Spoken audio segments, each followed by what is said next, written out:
Hi, my name is Alex from APC Dynamics, and in this video I will show you how to buy apps using Microsoft Transact on AppSource. First, you'll need to find the app on the AppSource webpage specific for Business Central, or you could search on the extension marketplace from within the Business Central application. After you buy the app, you'll need to assign the licenses in your Microsoft 365 Admin Center. After you assign the license in the Admin Center, you will need to assign the license within the Dynamics 365 Business Central application. Let's get to it. First, we need to find the app on AppSource. In this case, I'm going to install the Freight Container Receiving Management.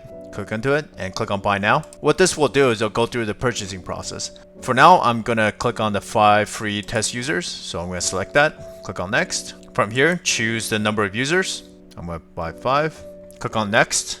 On the payment page, it will give me a summary of what I'm going to be paying. Click on Place Order.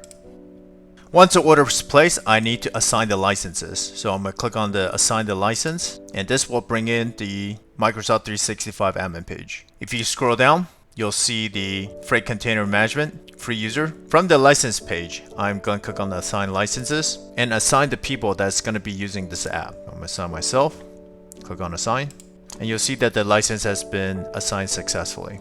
If I refresh the screen, I'll be able to see the licenses that I've assigned to the individual users. Next, I'm going to click on Install this product. Choose where you want this app to be installed. So I'm going to click on SB Alex, click on Install, and it will start my Business Central. Click on Install. If there's a system setup, you will need to go through the process. Once the app is installed in Business Central, you need to assign the app permissions to the user. We're going to bring up the user page. Click on the user that you want to add the permission for. We need to add the permission set that's described on your user manual. So if I click on this 3 dots here, I will be able to find the Freight Container Receiving Management permission sets. I'm just going to assign myself the test user license. Once it's assigned, close out, have the user relog in. They should be able to access the app that you purchased for using Microsoft Transact.